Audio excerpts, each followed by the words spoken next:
వ్యక్తి శ్రీ పవన్ కళ్యాణ్ గారు.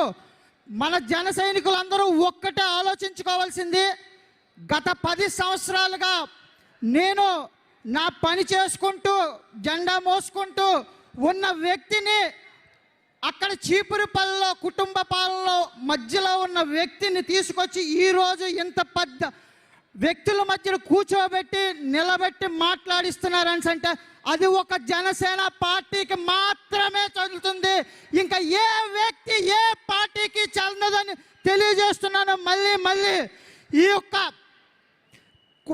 చీపురుపల్లి నియోజకవర్గంలో సార్, విజయనగరం జిల్లాలో 2019 ఎలక్షన్లో చీపురుపల్లి నియోజకవర్గం నుంచి 21 మంది పోటీ చేశారు సార్. 17 మంది వార్డ్ మెంబర్లు, ఒక జడ్పీటీసీ, 3 ఎంపీటీసీలు, 3 సర్పంచులు సార్. ఆ రోజు చాలా ఒడిదుడుకులు అనుభవించాం సార్. కానీ జనసేన పార్టీ మీరిచ్చిన ధైర్యంతో ముందుకెళ్ళాం సార్. ఏ వ్యక్తి విత్డ్రా చేసుకోలేదు సార్. దానికి కారణం జనసేన పార్టీ. ఇంకో చిన్న విషయాన్ని తెలియజేస్తున్నాను సార్. నామినేషన్ టైంలో 2019 చాలా ఇబ్బందులు పెట్టారు సార్ ఎమ్మెల్యేకి. అయినా సరే మేము నిలబడి ఆ వ్యక్తిని ముందుకు తీసుకెళ్ళాం సార్. నామినేషన్లో టైంలో చాలామంది వైసీపీ నాయకులు మీటింగ్ పెట్టుకొని అక్కడ ఉన్నారు సార్. కానీ అక్కడ జన సైనికులు మాత్రం ఆ వ్యక్తిని నామినేషన్ వేయించకుండా ఉండడానికి అడ్డుగా నిలబడిన ధైర్యం మీరే ఇచ్చారు సార్. అది ఒక వ్యక్తిని ఆపగలిగే ధైర్యం అది మీరే ఇచ్చారు సార్. నిజాయితీకి మారు పేరు మీరే సార్. మళ్ళీ తెలియజేసుకుంటున్నాను, సామాన్యుని తీసుకొచ్చి ఈ వేదిక మీద నిల్చోబెట్టిన వ్యక్తి జనసేన పార్టీ అధినేత శ్రీ పవన్ కళ్యాణ్ గారు మాత్రమే. దయచేసి అందరూ గుర్తించి పార్టీ కోసం ఆహర్నిశలు కష్టపడి ముందుకెళ్దామని తెలియజేసుకుంటూ జై జనసేన, జై Hind. Thank you sir. Thank you సోదరా. హరీష్, నర్సీపట్నం.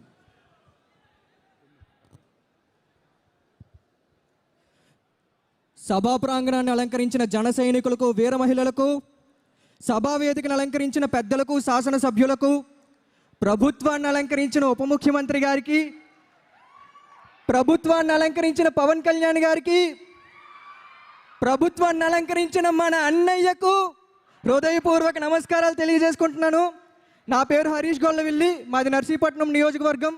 ఇక్కడున్న జన సైనికులు, వీర మహిళలు సామాన్యులు కాదు. ఒక అన్యాయాలు, అరాచకాలతో వ్యవస్థీకరమైన ఒక బలమైన రాక్షస సమూహంతో యుద్ధం చేసి ఆ యుద్ధంలో గెలిచి రాష్ట్రాన్ని, రాష్ట్ర భవిష్యత్తుని కాపాడిన వీర సైనికులు మీరు. అక్కడ ఎగురుతున్న జనసేన జెండాను చూడండి. తెలంగాణ గడ్డ మీద పుట్టిన జెండా, ఆంధ్ర రాష్ట్ర ప్రజలకు అండా దండ. ఒక దేశపు జెండాకున్నంత పొగరున్న జెండా అది.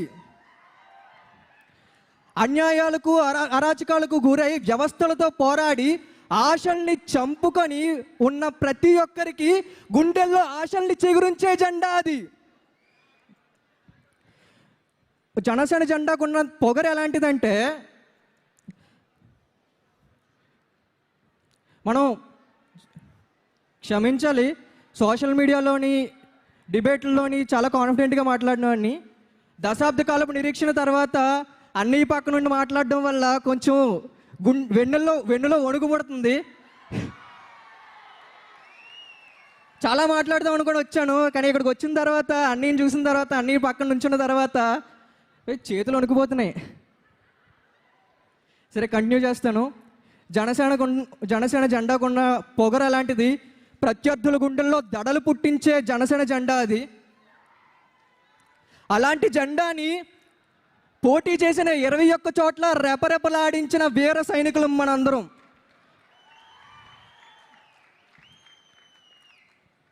మనం గెలిచిన తర్వాత మనందరం ఎందుకో రిలాక్స్ అయ్యాం అనిపిస్తుంది. మనం ఎవరి కోసం కష్టపడ్డాం? ఉప ముఖ్యమంత్రి పవన్ కళ్యాణ్ గారి కోసమా? అధ్యక్షులు పవన్ కళ్యాణ్ గారి కోసమా? మన అన్నయ్య పవన్ కళ్యాణ్ గారి కోసం కాదా? ఆయన మన అన్నయ్య కాదా? మహాశివుడు విశ్వమంతటికి దేవుడైనప్పటికీ విఘ్నేశ్వరుడికి అన్నయ్య అయినట్టు ఆయన ఉప ముఖ్యమంత్రి అయినా, ముఖ్యమంత్రి అయినా, ప్రధానమంత్రి అయినా కూడా మనకి మాత్రం అన్నయ్యే. ఆయనకి మనకి దూరం 2 గుండెలు మాత్రమే.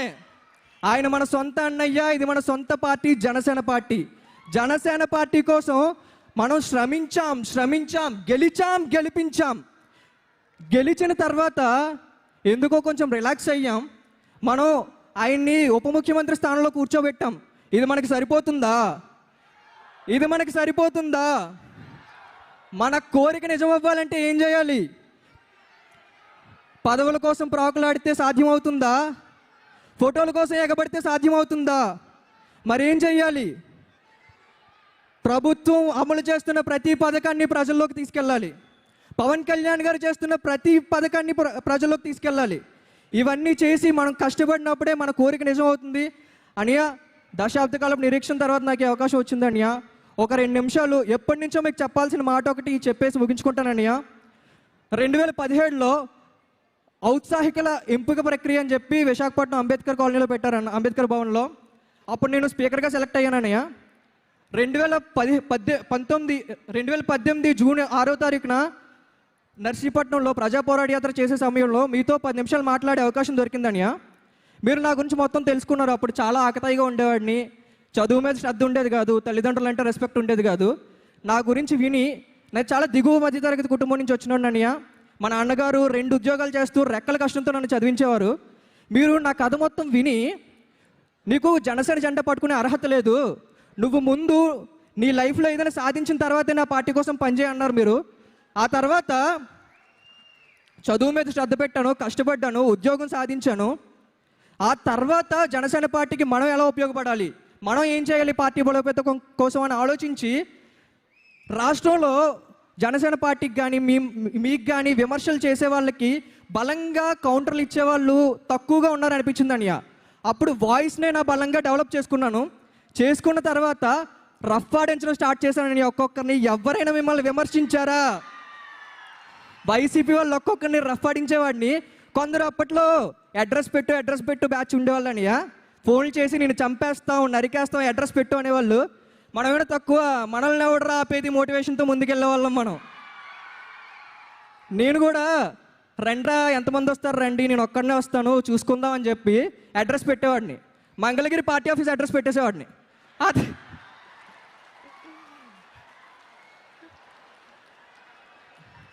ఆ తర్వాత ఎవరు నా దగ్గరికి వచ్చేవాళ్ళు కదన్యా.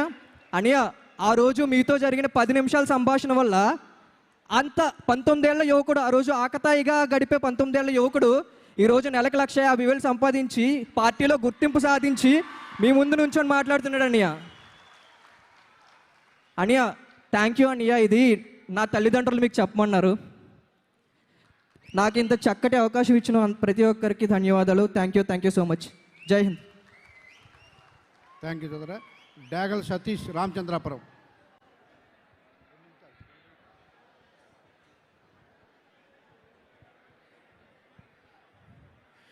ప్రయాణం, ప్రయత్నం, ప్రభావం. నాకు ఆదర్శమైనటువంటి వ్యక్తి నా దేవుడైనటువంటి అన్నగారు శ్రీ కొణిదెల పవన్ కళ్యాణ్ గారి ముందు మొట్టమొదటిసారి మాట్లాడేటువంటి వేదిక ఇది. ఈ వేదిక నాకు తల్లితో సమానం. ఎదురీదే యువత ముందు ఎంత పెద్ద ఉప్పెనైన అలల ముందు గడ్డిపోచరా, ఉరకలెత్తు ఉడుకు రక్త కాసారం పొంగినప్పుడు ప్రళయమే తలంచి తీరురా, నిశా విలాసాలు ఎంతసేపురా, ఉషోదయాన్ని ఎవడాపురా, ఏ ఆవేశానికి అవధులు అన్ని కకావికలమైపోతాయో, ఏ అశాంతిని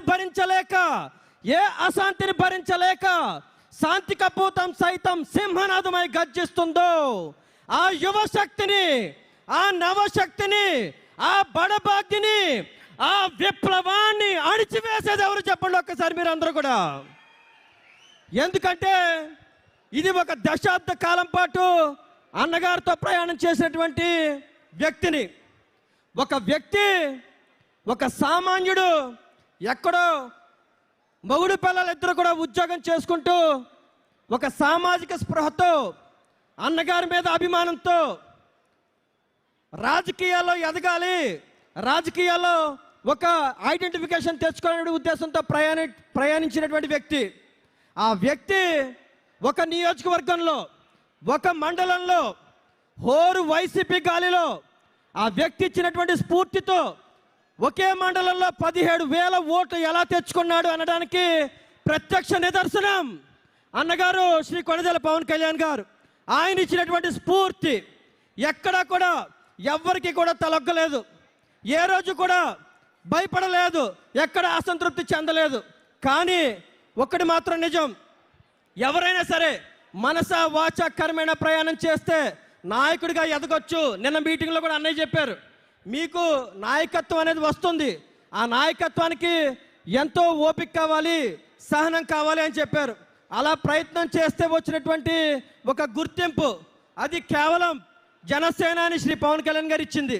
అదేవిధంగా ఇంకొక వ్యక్తిని మా ఈ ప్రయాణంలో ఎప్పుడూ కూడా వెన్నంటే మమ్మల్ని నడిపించినటువంటి శ్రీ నాదెండ్ల మనోహర్ గారు, ఏ కార్యక్రమం తలపెట్టినా సరే మీరు చెయ్యండి అని వెన్నుదన్నుగా నిలబడినటువంటి వ్యక్తి.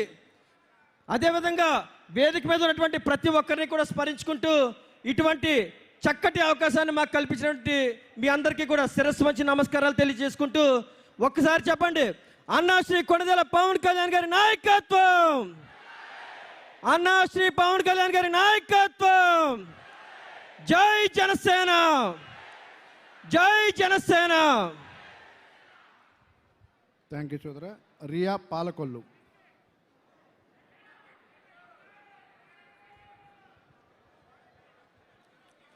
అందరికీ నమస్కారం. ఫస్ట్ టైం నాకు మన అన్నయ్య పవన్ కళ్యాణ్ గారు ఎదురుగా మాట్లాడే అవకాశం, అది కూడా ఇంత పెద్ద మహాసభలో, సముద్రం మధ్యలో నాకు బోటు ప్రయాణం చేస్తే ఎంత ఆనందం కలుపుతుందో ప్రకృతి దగ్గర నుంచి అంత ఆనందంగా ఉంది. నేను మీ అందరితో ఒకటే చెప్పాలనుకుంటున్నాను, మనం అందరం పవన్ కళ్యాణ్ గారి ప్రయాణం ఎలా అందరినీ ఇన్స్పిరేషన్ చేసిందంటే అన్నయ్య, మా యువతరానికి అందరికీ కూడా నీలో మొదలైతే ఉనితి, కానీ నీతో మొదలైతే ఒక ఉద్యమం అని చెప్పి పవన్ కళ్యాణ్ గారి ఒక్క అడుగుతో మొదలైన ఈ జనసేన ఈ రోజున ఎంతో మంది గుండెల్లో నిలిచిపోయేంత నాయకత్వం వహించింది పవన్ కళ్యాణ్ గారిది. మనమందరం కూడా పవన్ కళ్యాణ్ గారిని చాలా మంది ఎన్నో విమర్శించారు. ఏంటి పవన్ కళ్యాణ్ గారు సినిమాలు చేసుకుంటున్నారు, పార్ట్ టైం పొలిటీషియన్ ఇలా అని చెప్పి ఎన్నో విమర్శించారు. కానీ ఏ ఒక్కరు కూడా ఆయన పార్ట్ టైం ఏంటి, ఫుల్ టైం ఏంటి, పవన్ కళ్యాణ్ గారు నాయకత్వం వహించి నాయకుల్ని ఎన్నుకున్నారంటే కార్యకర్తలు కూడా పవన్ కళ్యాణ్ గారు లాగా పనిచేయడానికి సంసిద్ధం చేశారు. ఈ రోజున ప్రతి కార్యకర్త కూడా కార్యకర్త వెళ్తే పవన్ కళ్యాణ్ గారు వచ్చినట్టే అని ప్రతి గ్రామంలో మాట్లాడుకుంటున్నారు. అనే ఒక్కటి మేము ప్రౌడ్గా చెప్పుకుంటున్న విషయం ఏంటంటే, వైఎస్ఆర్సీపీ ప్రభుత్వం ఉన్నప్పుడు జనాలందరూ కూడా ఒక ఇరిటేషన్ ఫీల్ అయ్యేవాళ్ళన్నయ్య. కానీ జనసేన ప్రభుత్వం మన ప్రభుత్వం ఏర్పడ్డాక జనసేనలో ఉన్న ప్రతి ఎమ్మెల్యేని చూసి ఒక ఇన్స్పిరేషన్గా ఫీల్ అవుతున్నారు. ఈ రోజు మొత్తం కూడా మీరు అలాంటి నాయకుల్ని తయారు చేశారన్నయ్య. మాలాంటి యువతరానికి కూడా మీరు మంచి అవకాశాలు కల్పిస్తున్నారు. నిన్న ఒక చిన్న విషయం చెప్దామనుకుంటున్నాను. మీరు ఒక విషయం షేర్ చేశారు, పవన్ కళ్యాణ్ గారు చెట్టు కింద కూర్చొని అన్నం తింటున్నారు, గడ్డం పెంచేసుకుంటున్నారు అని ఇలా చెప్తున్నారు. పవన్ కళ్యాణ్ గారు సినిమాలో మేము ఎంత ఆదరిస్తామో, మీరు ఏ రోజైతే చెట్టు కింద కూర్చొని ఆ అన్నం తింటున్నప్పుడు, ఆ గడ్డం పెంచుకుంటున్నప్పుడు మాకు చాలా చాలా చాలా అందంగా కనిపించారు అన్నయ్య. ఎందుకంటే మా అందరికీ కూడా మా కోసం మీరు బయటికి వచ్చి ఆ కష్టాలు పడుతూ చెమట నీరు చిందిస్తూ మా కోసం కష్టపడ్డారు అన్నయ్య. మీకు పాదాభివందనాలు.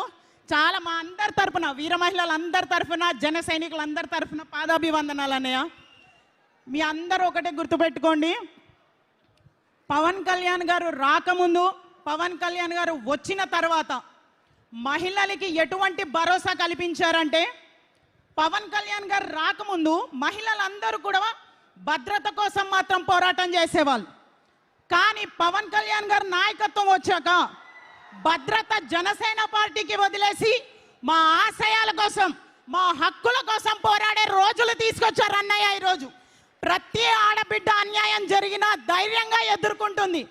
ఈ రోజున ఆ ధైర్యానికి ఎగ్జాంపుల్గా ఏంటంటే, నేనే ఎదుర్కొన్నాను. వారాహి యాత్ర జరుగుతున్నప్పుడు ఒక వాలంటరీగా వెళ్ళాను నేను. మహిళగా నేను వాలంటరీగా వెళ్తే రిటర్న్ ప్రయాణంలో నాపై తణుకులో దాడి చేశారు. ఎలాంటి దాడి అంటే, జనసేన జెండా పట్టుకొని వచ్చావా, ఆడదానివని కూడా చూడను, చంపి పడేస్తామని. కానీ నా అన్నయ్య ఇచ్చిన ధైర్యం, ఈరోజు నేనొక్కదానే ఆడదాని. ఆ రోజు అందరూ చుట్టూతో మగవాళ్ళే, ఒక్కదాని అర్ధరాత్రి 12 గంటలు, నా కొడుక్కి 3 సంవత్సరాలు. నేను పాలకొల్లు నుంచి తణుకు గంట ప్రయాణం, నా కొడుకును వదిలేసి వచ్చి అన్నయ్య కోసం పనిచేయడానికి సిద్ధంగా ఉన్న టైంలో అర్ధరాత్రి 12 గంటల వరకు నా కోసం నేను ఫైట్ చేయగలిగే అంత ధైర్యాన్ని ఇచ్చింది నాకు అన్నయ్య నాయకత్వం. అంతటి ధైర్యంలో నాయకుడు ఎలా ఉంటే కార్యకర్తలు కూడా అలాగే ఉంటారనడానికి నిదర్శనం ఒక్క ఫోన్ కాల్ చేశానండి. ఒక్క ఫోన్ కాల్, శివదత్, బోడపాటి గారు, శ్రీనివాస్ పట్నాయక్ గారు, the whole team, voluntary team మొత్తం అక్కడికి వచ్చేసి నా కోసం నిలబడి అక్కడ ఉన్న వాళ్ళందరినీ కూడా పోలీస్ స్టేషన్కి తీసుకెళ్ళి మాకు జరిగిన అన్యాయానికి న్యాయం చేయించగలిగారు. I'm very thankful to Janasena voluntary whole team on this the stage. Thank you so much అనయ్య. మీరు ఇలాంటి నాయకత్వంని ఇంకా తయారు చేసి మా లాంటి వాళ్ళకి ఇన్స్పిరేషన్గా నిలవాలని మనస్ఫూర్తిగా కోరుకుంటున్నాను. థ్యాంక్ యూ సో మచ్ అని. థ్యాంక్ యూ అమ్మా. గౌరవనీయులు పిఎస్సి చైర్మన్ గారు, రాష్ట్ర మంత్రివర్యులు శ్రీ నాదెళ్ల మనోహర్ గారు మాట్లాడతారు.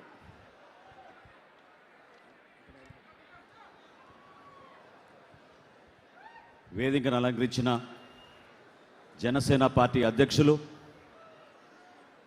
మనందరి అభిమాన నాయకులు, ఆంధ్రప్రదేశ్ రాష్ట్ర ముఖ్యమంత్రి శ్రీ పవన్ కళ్యాణ్ గారికి, వేదికను అలంకరించిన సహచార మంత్రివర్యులు దుర్గేష్ గారికి, పెద్దలు నాగబాబు గారికి, గౌరవ శాసనసభ్యులు, గౌరవ పార్లమెంట్ సభ్యులకు, జనసేన పార్టీ వివిధ కార్పొరేషన్లకి చైర్మన్లు, పార్టీ కార్యవర్గంలో ఉన్నత స్థానంలో ఉన్న మన నాయకులు, మా అందరికన్నా ముఖ్యంగా మీరు మన జన సైనికులు, మన వీర మహిళలు, మనస్ఫూర్తిగా మీరు ఏ విధంగా 12 సంవత్సరాలు పవన్ కళ్యాణ్ గారి వెంట నడిచారో, ఆ బాటలో ఎంతోమందిని తీసుకొచ్చి రాష్ట్రానికి మీరు ఉపయోగపడ్డారో ఈ సందర్భంగా మనం గుర్తు చేసుకోవాలి. ఈరోజు ఈ ప్రాంగణం మాన్యం వీరుడు అల్లూరి సీతారామరాజు గారి స్ఫూర్తి మిమ్మల్ని నింపడానికి కోసం పవన్ కళ్యాణ్ గారు ప్రత్యేకంగా నామకరణ చేశారు. గతంలో అటువంటి మహానుభావులు ఏ విధంగా త్యాగం చేశారో మన రాష్ట్రం కోసం, మన దేశం కోసం, మన పౌరుల కోసం, మీ అందరిలో కూడా ఆ స్ఫూర్తి నింపడానికి కోసం ఒక ప్రయత్నం. బ్రిటిష్ సామ్రాజ్యాన్ని వనరులు తక్కువ ఉన్న తన అనుచరులతోటి ఏ విధంగా ఆయన చాకచక్యంగా పోరాటం చేసి అనేక సందర్భాల్లో చనిపోయే పరిస్థితుల్లో కూడా భయపడకుండా 27 సంవత్సరాల్లోనే నాయకత్వం చూపించిన మహానుభావుడు అల్లూరి సీతారామరాజు గారు. ఆయన పేరుతో మనం ఈ రోజున ఈ ప్రాంగణంలో ఒక స్ఫూర్తిని నింపే విధంగా ఒక ప్రస్థానం, ఒక ప్రయాణం చేయబోతున్నాం. అదేవిధంగా 5 ముఖద్వారాలు, వాటన్నిటికి కూడా ప్రత్యేకంగా ఆలోచించి పవన్ కళ్యాణ్ గారు మిమ్మల్ని అందరినీ కూడా ఉత్తేజపరచడానికి కోసం చేసిన కార్యక్రమం. తెలుగు రచయిత, గొప్ప కవి, తన రచనల ద్వారా సాంఘిక పరివర్తనకు ప్రయత్నించిన మహాకవి గురజాడ అప్పారావు గారు. ఆయన స్ఫూర్తి, ఆయన మన భాష పైన ఉన్న ప్రేమ, అభిమానంతో ఏ విధంగా మనందరి కోసం నిలబడ్డారో అది మీకు గుర్తు చేయడానికి కోసం ఈరోజు ఒక ముఖద్వారం ఆయన పేరు మీద కూడా పవన్ కళ్యాణ్ గారు నామకరణం చేశారు. అదేవిధంగా కోడి రామ్మూర్తి నాయుడు గారు, ప్రముఖ మల్లయోధుడు, బలశౌలి, ఆయన అంతర్జాతీయ స్థాయిలోనే మన రాష్ట్రానికి ప్రత్యేకంగా ఆ రోజుల్లో ఎంతో కష్టపడాల్సిన సందర్భాల్లో కూడా గొప్ప పేరు తీసుకొచ్చారు. అదేవిధంగా ఈరోజు కొంతమంది మాట్లాడుతున్నారు విశాఖపట్నం స్టీల్ ప్లాంట్ గురించి. కానీ ఎప్పటి నుంచో ఎంతమంది దాని గురించి త్యాగాలు చేశారో, ఎంతమంది ప్రాణాలు కోల్పోయారో వారిని మర్చిపోతున్నారు. అటువంటి మహానుభావుల్లో ఒకళ్ళు తెన్నేటి విశ్వనాథం గారు. విశాఖపట్నంలో సముద్ర తీరంలో ప్రత్యేకంగా ఒక ఆధునిక ఉక్కు కర్మాగారాన్ని స్థాపించడంలో ఆయన పోషించిన పాత్ర మనం ఎవరం కూడా మర్చిపోలేము, మర్చిపోకూడదు. అందుకనే ఆయన పేరుతో కూడా ఈరోజు ఒక ముఖద్వారం ఏర్పాటు చేసుకున్నాం. ఉత్తరాంధ్ర వీరవనిత నిండు గర్భిణిగా ఆ రోజు ఆమె రైతుల పక్షాన నిలబడి ఒక అద్భుతమైన పోరాటం బ్రిటిష్ సామ్రాజ్యం పనిచేశారు. ఆమె మన వీరనారి గున్నమ్మ గారు. ఆ విధంగా మనలందరినీ కూడా ఇన్స్పైర్ చేస్తూ మన చరిత్ర గురించి, మన ప్రాంతంలో త్యాగాలు చేసిన మహానుభావుల్ని గుర్తు చేసుకుని జనసేన పార్టీ ప్రయాణం ఎప్పుడు కూడా ముందు సాగుతుంది. మీరందరూ కూడా ఆలోచించాల్సిన ముఖ్యమైన అంశాలు, మీలో ఒక కొత్త భావన వచ్చే విధంగా దేనికోసం ఈ ప్రయాణం అని తెలపాల్సిన బాధ్యత కూడా మన పైన ఉందని మన పార్టీ అధ్యక్షులు పవన్ కళ్యాణ్ గారు ఎప్పుడు చెప్తూ ఉంటారు. ఒక రిజిస్టర్డ్ పొలిటికల్ పార్టీ నుంచి జనసేన ఈరోజు ఒక రికగ్నైజ్ పొలిటికల్ పార్టీగా ఎదిగింది. దాని వెనక ఎంతోమంది కృషి చేశారు. ఇందాక యువత ఎంతోమంది మాట్లాడారు. నిన్న మొన్న జరిగిన సేనానితో జరిగిన ఆ కార్యక్రమంలో ప్రతి ఒక్క సామాన్యుడు, కార్యకర్త, వీర మహిళ ఏ విధంగా వాళ్ళు కష్టపడి పార్టీ కోసం నిలబడ్డారో, ఏ విధంగా పవన్ కళ్యాణ్ గారు వాళ్ళని గుర్తించారో గర్వంగా చెప్పుకోగలిగారు. ఈరోజు ఇందాక మహిళ అక్కడ గ్లాస్ సింబల్ పట్టుకుని ఆమె చూపిస్తూ ఉంటే, మనకి ఈ రికగ్నిషన్ ద్వారా ఈరోజు జాతీయ స్థాయిలో మన రికగ్నైజ్ పొలిటికల్ పార్టీగా ఎదిగితే మనకి ఆ గ్లాస్ సింబల్ పర్మనెంట్గా జనసేన పార్టీ అభ్యర్థులకు ఎక్కడ పోటీ చేసినా మనం సాధించుకోగలిగాం. దాని వెనక ఏమాత్రం స్వార్థం లేకుండా సుదీర్ఘమైన ప్రస్థానం చేసిన మన నాయకుడిది. ఆ స్ఫూర్తి మీరందరూ కూడా నిలుపుకోవాలి. కార్యక్రమం ప్రారంభంలో వీర మహిళ గోవిందమ్మ గారిని ఎందుకు మనం గుర్తించాం, ఎందుకు ఆ గౌరవం ఇచ్చాం? ఎందుకంటే మరువలేని సంఘటన అది. అర్ధరాత్రి పూట మన అధ్యక్షుడిని ఆ రోజు నిర్బంధించి నోవోటెల్లో పెడితే ఆ మహిళ 3 సంవత్సరాల బిడ్డతో వచ్చి నోవోటెల్కి ఎదురుగా సముద్ర తీరాన కూర్చుని రాత్రంతా దీక్ష చేసి పవన్ కళ్యాణ్ గారిని విడిచే వరకు నేను వెళ్ళనని చెప్పి ఆమె నిలబడిన తీరు మనందరినీ కూడా ఉత్తేజపరచాల్సిన సందర్భాలు మర్చిపోకండి. ఎందుకంటే ఈ రోజున కొంతమంది ఆవేశంతో, కొంతమంది అనుభవం లేక పార్టీ గురించి, ఆయన పడిన కష్టాల గురించి మర్చిపోయి క్షేత్రస్థాయిలో జరుగుతున్న కొన్ని వాస్తవ పరిస్థితులను ఆధారం చేసుకుని మమ్మల్ని ఎవరు పట్టించుకోవడం లేదనుకుంటున్నారు. ప్రభుత్వం వచ్చి 14 మాసాలైంది. పరిపాలన పైన ఒక పట్టు తెచ్చుకోవాలి. ఎన్నికల ముందు మనం ఇచ్చిన హామీలు, వాగ్దానాలు, ప్రజలకి ఏ విధంగా మనం మాట ఇచ్చామో కూటమిని బలపరుచుకుంటూ గౌరవ ముఖ్యమంత్రి చంద్రబాబు నాయుడు గారు, కేంద్రంలో ప్రధానమంత్రి నరేంద్ర మోడీ గారి నాయకత్వంలో పవన్ కళ్యాణ్ గారు ఏ విధంగా సమన్వయపరుచుకుంటూ కష్టపడుతూ ప్రభుత్వ యంత్రాంగాన్ని ముందుకు తీసుకెళ్తున్నారో మీ అందరూ కూడా అర్థం చేసుకోవాలి. ఏ కార్యక్రమం చేసినా సామాన్యుడి కోసం ఆలోచిస్తారు. ఏ పథకం తీసుకొచ్చినా మీ అందరికీ ఉపయోగపడే విధంగా ఆలోచిస్తారు. ఎవరికి ఇక్కడ స్వార్థాలు లేవు. ఒక్కసారి దయచేసి ఆలోచించండి. మీరు 5 సంవత్సరాలు ఎంత నష్టం జరిగిందో మన రాష్ట్రానికి, ఆర్థికంగా ఎంత వెనకడుగేశాం, ఎంత దుర్మార్గంగా ప్రవర్తించారు, ఏ విధంగా వాళ్ళ అరాచకాల వలన కనీసం ప్రజాస్వామ్యంలో పోటీ చేసుకోలేని పరిస్థితి తీసుకొచ్చిన వైఎస్ఆర్సీపీ పాలకుల గురించి మీరందరూ కూడా గుర్తుపెట్టుకోవాలి. ఒక్కొక్క సందర్భాల్లో మీ మెమరీ తక్కువ ఉండొచ్చు, కానీ మర్చిపోబాకండి. దయచేసి ఆంధ్రప్రదేశ్ రాష్ట్ర ప్రజలందరినీ కూడా నేను సవినయంగా కోరుతున్నాను. ఏ రోజైనా సరే మీరు ఈ కూటమికి ఎందుకంత ఘన విజయం అందించారు, ఎందుకు మీరు మమ్మల్ని ఆశీర్వదించారు, దాని వెనక 5 సంవత్సరాలు జరిగిన ఆ అహంకారమైన పరిపాలన ఏ విధంగా ప్రతి కుటుంబాన్ని ఇబ్బంది పెట్టిందో దాన్ని మీరు మర్చిపోబాకండి. సంక్షేమంలోనూ అభివృద్ధిలోనూ ప్రతి అడుగు మీకోసం ఏ విధంగా నిజాయితీగా మన సామాన్యంగా ఉండే మన కార్యకర్తలు, మన నాయకులు అందించే సమాచారం బేస్ చేసుకుని ప్రతి సందర్భంలో పవన్ కళ్యాణ్ గారు నిలబడతారు. సోషల్ మీడియాలో జరుగుతున్న ప్రచారం, ప్రత్యేకంగా వ్యక్తిగతంగా దూషించే విధానం, దీన్ని మనందరం కూడా తిప్పికొట్టాలి. జన సైనికులుగా, వీర మహిళలుగా మీరు పడిన బాధలు, అవమానాలు బహుశా ఏ రాజకీయ పార్టీలో నాయకులకి ఆ విధమైన పరిస్థితి రాలేదు. కానీ మీరు నిలబడ్డారు, తట్టుకున్నారు. ఈ ప్రస్థానంలో మీరు కదలకుండా నడిచారు. మన వీర మహిళలకి జరిగిన అవమానాన్ని మీరెవరు కూడా మర్చిపోకూడదు. కానీ ఈ సందర్భంలో మేము గుర్తు చేస్తున్నాను, దయచేసి మీరెవ్వరు కూడా వ్యక్తిగత ఆరోపణలు చేస్తూ వ్యక్తిగతంగా ఒకరిని దూషించాల్సిన అవసరం లేదు. కార్యక్రమాల గురించి తెలుసుకోండి, మన పార్టీ చేస్తున్న కార్యక్రమాల గురించి సమాచారం తెప్పించుకోండి, వాటి గురించి మీరు మాట్లాడండి, బలంగా తీసుకెళ్ళండి. ఏ విధంగా మనం మన కూటమి ప్రభుత్వంలో భాగస్వాములుగా మనం అద్భుతమైన కార్యక్రమాలు చేస్తున్నామో అది అందరికీ తెలియజేయండి. ఇది మన బాధ్యత. అంతేగాని ఈరోజు నిన్న మేము రిషికొండకి వెళ్ళాం. ఇది చాలా ఆశ్చర్యకరమైన విషయం.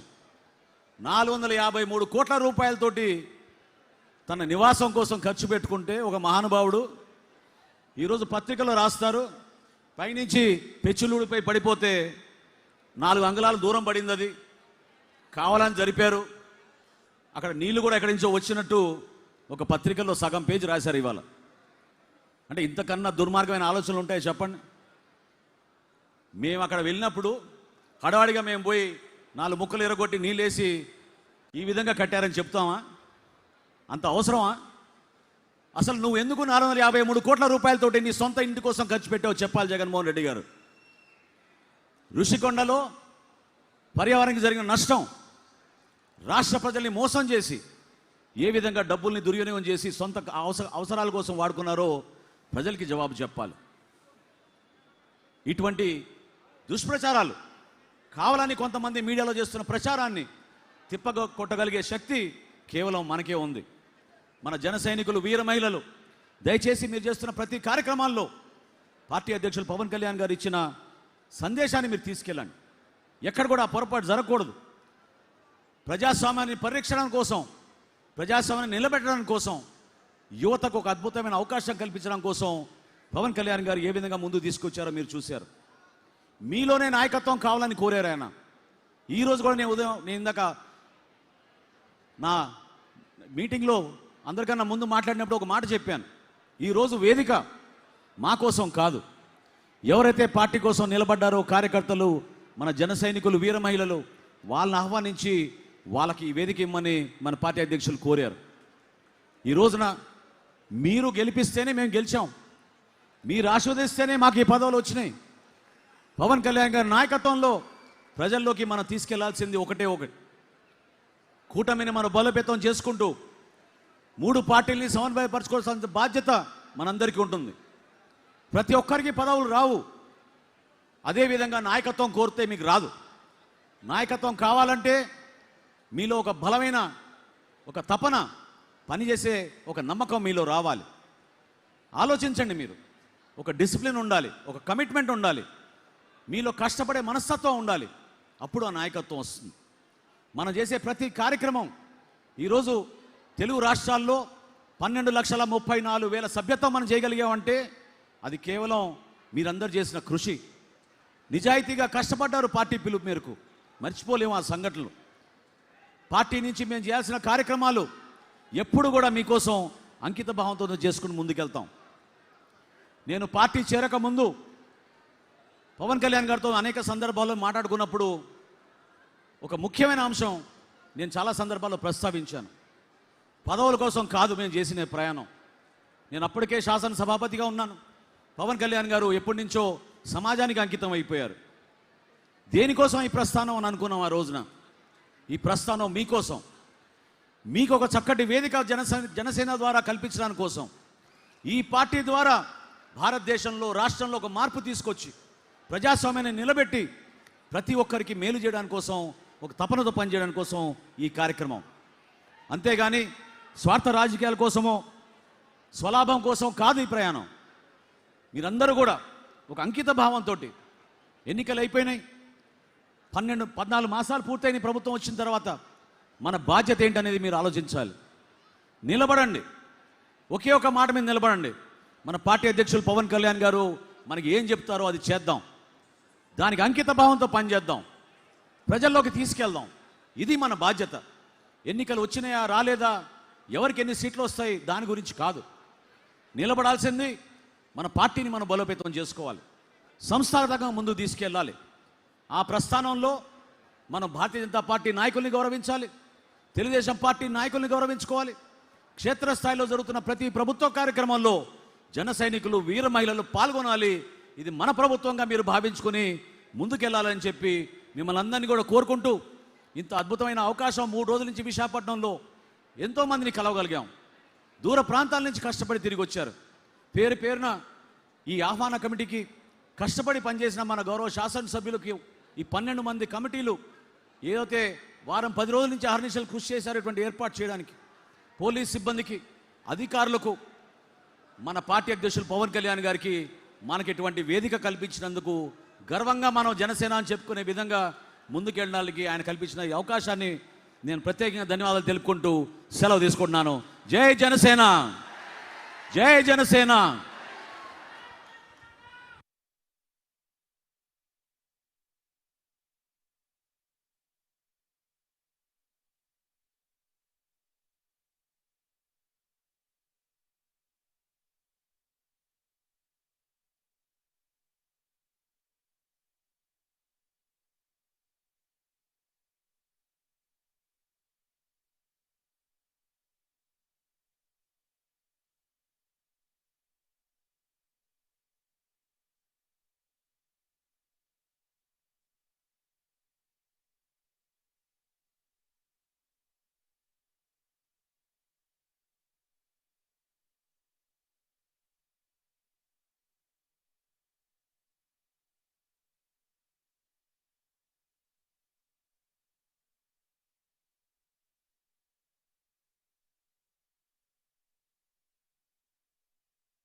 విశాఖపట్నం వేదికగా జనసేన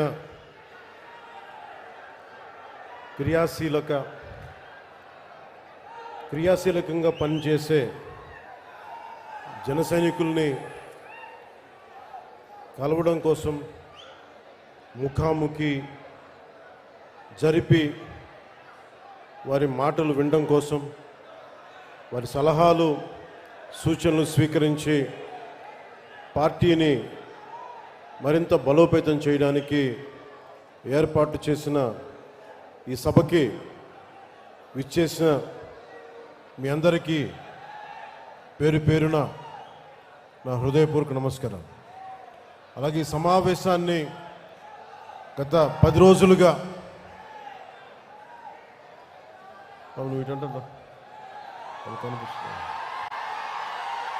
ఈ సమావేశాన్ని కూర్చోండి. ఈ సమావేశం కోసం దాదాపు 12 కమిటీలు వేశాం.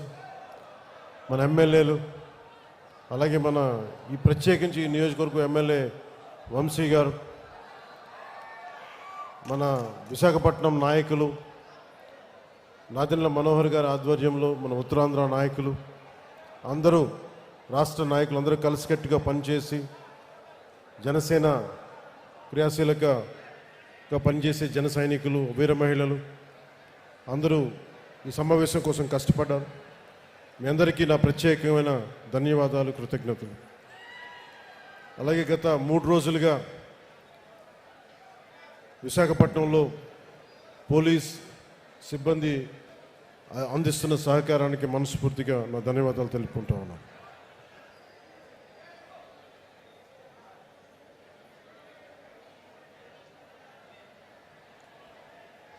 జనసేన 2014లో ప్రారంభించినప్పుడు మన తెలంగాణలో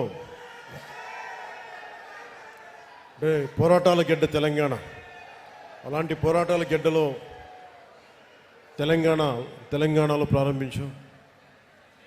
ఆంధ్రప్రదేశ్లో నిలదొక్కున్నాం. ఈరోజు మహారాష్ట్ర నుంచి, కర్ణాటక నుంచి,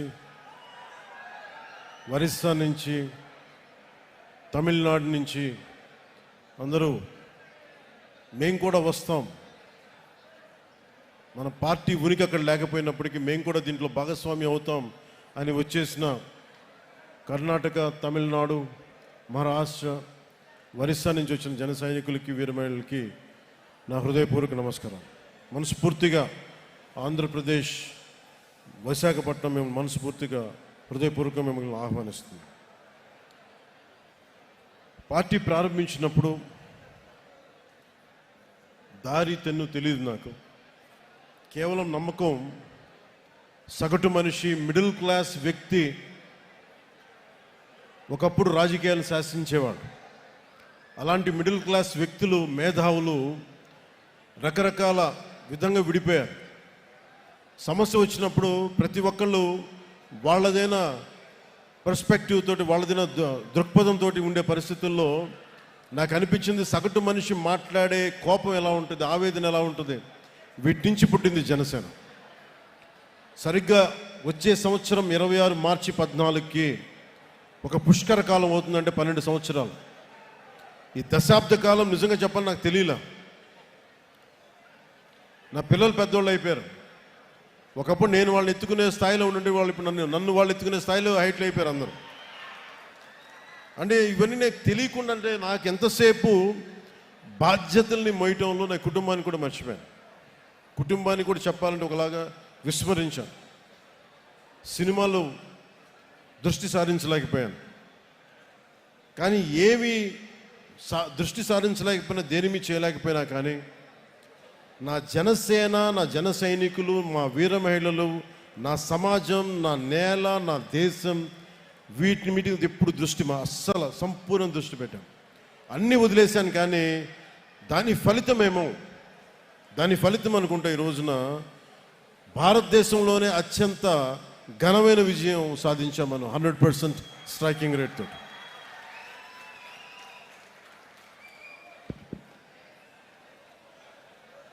ఈరోజు 150 మందితోటి మొదలుపెట్టే మన ప్రయాణం. ఒక 18,000 మనల్ని నమ్మే జన సైనికులు, వీర మహిళలు వచ్చారు. అదే ఈ రోజున 12 లక్షల మంది క్రియాశీలక సభ్యులు శక్తిగా మారింది. ఈ రోజున వేదిక పైన 21 మంది ఎమ్మెల్యేలు, 2 ఎంపీలు, 2 ఎమ్మెల్సీలు, మనకి చైర్మన్స్, నాయకులు, ఇంతమంది బలంతో వచ్చాం. కాకపోతే 12 సంవత్సరాల దశాబ్దం పైన పట్టింది. అంటే దీనికి ఎవరు కారణం? దీనికి అంటే Janasena journey it is a journey of resilience and redemption. అంటే విముక్తి, అంటే విమోచనం చేయాలి ఒక కష్టాల నుంచి ప్రజల్ని. అలాగే తట్టుకొని నిలబడాలి, రెసిలియన్స్. ఎన్ని కష్టాలు వచ్చినా ఓరిమితో తట్టుకొని నిలబడాలి. అలాంటి గుణం నాకు ఉంది. కానీ నేను ఒక్కడిని చేస్తే సరిపోదు. అలాంటిది మన జన సైనికులు, వీర మహిళలు మీరు రోడ్ల మీదకి వచ్చి నిలబడి నాకు అండగా ఉండి గుండె ధైర్యాన్ని నింపితేనే ఈరోజు ఇంతమంది వేదిక పైన కూర్చున్నాం, మీకు మాట్లాడగలుగుతున్నాం. You are the unsung heroes. మీ పేర్లు తెలియకపోవచ్చు, మచ్చుతోనే. అందుకని మేము ఈసారి ఏం చెప్పానంటే, మేము మాట్లాడటం కాదు, మీరు మాట్లాడితే మా నాయకులు అందరూ వింటాం. అందుకని నేను అందరినీ పిలిపించాను. తెలంగాణ నుంచి కావచ్చు, మన శివ కావచ్చు, చెంచులు యువకుడు. నేను ఎందుకు అర్థం చేసుకోగలంటే, ఒక సగటు యువతి యువకులు ఎంత కోపం ఉంటుందో నాకు అదే ఉంటుంది. సో 2014లో పెట్టి ఆ రోజున స్టేజ్ పై నిలబడి మాట్లాడినప్పుడు ఎంత ఉద్వేగంతో ఉన్నానో, ఇదే రోజు కూడా అదే ఉద్వేగంతో ఉన్నాను. ఆ రోజు ఏ బాధ్యతతో ఉన్నానో ఈరోజు అదే బాధ్యతతో ఉన్నాను. ఆ రోజు ఏ నిజాయితీతో, ఏ సిద్ధాంతాలతో వచ్చానో ఇప్పుడు అదే నిబద్ధతతో ఉన్నాను.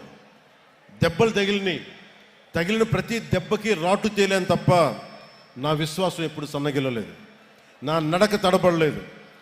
దెబ్బ కొట్టాలని చేసిన ప్రతి కుట్ర, ప్రతి అడుగు నన్ను మరింత బలపరిచింది. కానీ బలహీనపరచలేం. ఈ ప్రయాణంలో నాతో పాటు ఆ రోజు నుండి నేటి వరకు ఏ పదవి కోరుకోకుండా, గుర్తింపు కోరుకోకుండా అవిశ్రాంతంగా పనిచేసిన అన్సంగ్ హీరోస్, ఇందాక నేను చెప్పినట్టుగా you are the real heroes. మీరు నిజమైన హీరోలు. అంటే వివిధ హోదాల్లో భాగస్వాములైన వాళ్ళు చాలామంది ఉన్నారు. నిజాయితీతో మనం అందరం కలిసి భవిష్యత్తు గమనాన్ని ఎలా మార్చచ్చు అని ఈ సుదీర్ఘమైన ప్రయాణంలో నిరూపించారు. లియో టాల్స్టాయ్ చెప్పినట్టుగా the strongest of all warriors are those two, time and patience. అంటే నిజంగా ఒక యుద్ధ రంగంలో తట్టుకొని నిలబడే బలమైన యోధులు ఎవరంటే కాలం, సహనం. అలాంటి కాలం, సహనం గుండెల్లో పెట్టుకున్న జన సైనికులు, వీర మహిళలు మీరు నిరూపించారు. You are the true heroes. I salute you. అలాగే నేను పార్టీ ప్రారంభించినప్పుడు నేను ఏ రోజు కూడా ఊహించలేదు నేను పని చేసుకుంటూ వెళ్ళిపోదాను. కానీ ఈ రోజున తమిళనాడు నుంచి, కర్ణాటక నుంచి, ఒరిస్సా నుంచి, మహారాష్ట్ర నుంచి కూడా వచ్చి జనసేన ప్రయాణం మాకు భాగస్వామ్యం కావాలని చెప్పి చాలా వచ్చినందుకు, ఇది జనసేన ఒక ఐడియలిస్టిక్ పార్టీ. ఇది చాలా పార్టీస్ వస్తాయి, నేషనల్ పార్టీస్ దృక్పథం వేరుంటుంది. కానీ జనసేన ఐడియాలజీ బేస్డ్ పార్టీ. ఒక కులం కోసం పెట్టిన పార్టీ కాదు జనసేన. ఒక కుటుంబం కోసం పెట్టిన పార్టీ కాదు జనసేన. కేవలం ఒక రాష్ట్రం కోసమో, ఒక ప్రాంతం కోసం పెట్టిన పార్టీ కాదు. దేశం అంతా మాట్లాడాలి ఒక రోజు అని కలలు కన్నాను. దాన్ని ఒక స్వప్నాలు చూశాను నేను. జరుగుదో నాకు తెలీదు. ఖుషీ సినిమా అయిపోయినాక ఒక పెద్ద విజయం వచ్చాక నేను అనుకుంటా ఉన్నా, రేపొద్దున ఇంత ఘనమైన విజయం వచ్చింది, ఇంకో రోజున దేశం మొత్తం తెలుస్తాం, ఇంకో రోజున అంతర్జాతీయ మొత్తం తెలుస్తాం. కానీ నాకు ఆనందం ఉంటుందా అంటే నాకు సమాధానం దొరకలా. అందుకు ఆ రోజు నుంచి నాకు సినిమాల మీద ఎంత ప్రూవ్ చేసుకోవాలో నాకు తెలియలే. కానీ నాకేమనిపించిందంటే ఇదే నిజ జీవితంలో చేయగలిగితే ఎలా ఉంటుంది. దానికి ఆ రోజు నేను నిర్ణయం తీసుకొని ఎంత నలిగిపోయానంటే ఒకసారి నాకే అనిపిస్తుంది ఎందుకు ఇలా చేసుకున్నాను నా జీవితాన్ని అనిపిస్తుంది. కానీ ఒక ఉద్దానంలో ఎవరు మమ్మల్ని పట్టించుకోరు అని చెప్పి ఏడుస్తున్న ఉద్దానం కిడ్నీ బాధితులను చూస్తే నేను తీసుకున్న నిర్ణయం చాలా సరైంది అనిపిస్తుంది. ఈ రోజున కూర్చోబెట్టి ప్రతి సమస్యలను ఎప్పుడు రోడ్లంటే మాకు తెలియదు, డోలీ మోతలు తప్ప అన్న గిరిజన గ్రామాల్లో రోడ్లు వేయిస్తుంటే నేను ఆ రోజు తీసుకున్న నిర్ణయం సరైంది అనిపిస్తుంది. ఈ రోజున మారుమూల ఎక్కడికి వెళ్ళినా, మహారాష్ట్రకి వెళ్ళినా, లేదంటే తమిళనాడు వెళ్ళినా ఇంతమంది జనం వచ్చి నీకు ప్రేమగా పలకరిస్తుంటే నేను తీసుకున్న నిర్ణయం సరైంది అనిపించింది. ఈ రోజున నేను కష్టాలు కొలిమిలో నుంచి నలిగి వచ్చా మనందరిలాగే. సో అందుకని ఇక నుంచి ఇన్ని సంవత్సరాలు నేను కీలకమైనది ఏంటంటే మన ఏ ఐడియాలజికల్ ఫౌండేషన్ మీద నిలబడ్డాం, దేని మీద వచ్చాం మనం, వీటన్నిటినీ ఒకసారి మీతో పంచుకొని 5 అంచెలుగా దీన్ని మీకు ముందు చెప్తాం. ఒకటి, మన ఐడియాలజికల్ ఫౌండేషన్స్ ఏంటి, మనం ఎలాంటి ఒడిదుడుకులను తట్టుకొని వచ్చాం. అలాగే మూడోది, భవిష్యత్తులో మనం ఏం చేయాలి, ఎలాంటి ఒడిదుడుకులను ఎదుర్కోబోతాం, వాటికి ఎలా సంసిద్ధంగా ఉండాలి. నాలుగోది, ఐదోది చిట్ట చివరిది, భవిష్యత్తులో ఇంకొక సమీప భవిష్యత్తులో మనం సంస్థాగత నిర్మాణాన్ని ఎలా చెయ్యాలి అని పంచుకోవడానికి నేను ఈ రోజున ఈ సభను పెట్టడం జరిగింది. ఒకటే చెప్తున్నా, దీని వెనక మండల స్థాయి నుంచి నేనే కూర్చొని సెంట్రల్ ఆఫీస్ నుంచి నేనే మానిటర్ చేస్తాను. నేను మీరు అడగచ్చు ఎందుకు ఇంతకాలం చేయలేదని. నేను ఒక్కడనే, శక్తియుక్తులు పరిమితం. అన్నిటికంటే కూడా you should be time tested. వీళ్ళు సినిమా ప్రభావంతో వచ్చారా నేనంటే, లేదంటే సమాజం మీద ప్రేమతో వచ్చారా, దేశం మీద ఇష్టంతో వచ్చారా, లేదంటే వీళ్ళకి ఏమున్నాయి అవసరాలు, పదవుల కోసం వచ్చారా. నేను దశాబ్దం పైన పరీక్షించుకుంటే నేను 14లో పార్టీ పెట్టాను. అలాగే నాతో పాటు నడవాలి అంటే చాలామంది వచ్చారు, మధ్యలో అందరూ రాలిపోయారు. ఒక్క ఓటమికి అందరూ పారిపోయారు, పిట్టలాగా ఇరిపోయారు. నాకు ఆనందం వేసింది. ఎవరు కాంటే రత్నాలు మిగిలిని నత్తగులలో వెళ్ళిపోయినాయి అనిపించింది. 24లో గెలుస్తామో లేదో తెలియదు, 25 సీట్లు అన్నాం, 21 అన్నాం, ఎన్ని కింద పడితే నేను చెప్పాను, మీరు నన్ను నమ్మండి అని చెప్పాను. ఎంత రిస్క్ అంటే నాకు స్వార్థం లేదు. నా దేశం బాగుండాలి, నా నేల బాగుండాలి, నా మనుషులు బాగుండాలి, మా అన్నదమ్ములు, మా ఆడపడుచులు, మా అక్క చెల్లెళ్ళు బాగుండాలని కోరుకుంటాను తప్ప నాకు గెలుపు ఓటమి నాకు ఎప్పుడు తెలీదు. కానీ ఒక బలమైన నిర్ణయం తీసుకొని అండదండలతో ఉంటే ఒక అలయన్స్ ఫామ్ చేశాం.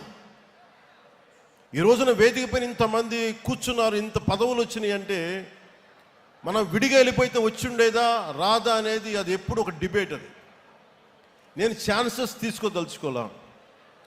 ఐడియాలజీ అని చెప్పి ఒక పొలిటికల్ వ్యూహాలు లేకుండా, ఒక రాజకీయ వ్యూహాలు లేకుండా కేవలం ఐడియాలజీతో మాట్లాడి అడవుల్లో హతమైపోయిన వ్యక్తులు ఉన్నారు. పార్టీలు పెట్టి మొత్తం వెళ్ళిపోయిన వాళ్ళు ఉన్నారు. నేను అలా అనుకోలే. ఐడియాలజీ ఉంటుంది, ఐడియాలజీని లోపల గుండెల్లో పెట్టుకుంటాం. కానీ పొలిటికల్ ప్రాక్టికల్ ఐడియలిజంతో పాటు ప్రాగ్మాటిజం అంటే ఐడియాలజీ ఉండాలి, కానీ అది రాజకీయమైన సత్ఫలితాలు ఇవ్వాలి, అధికారంలో భాగస్వామ్యం తీసుకో.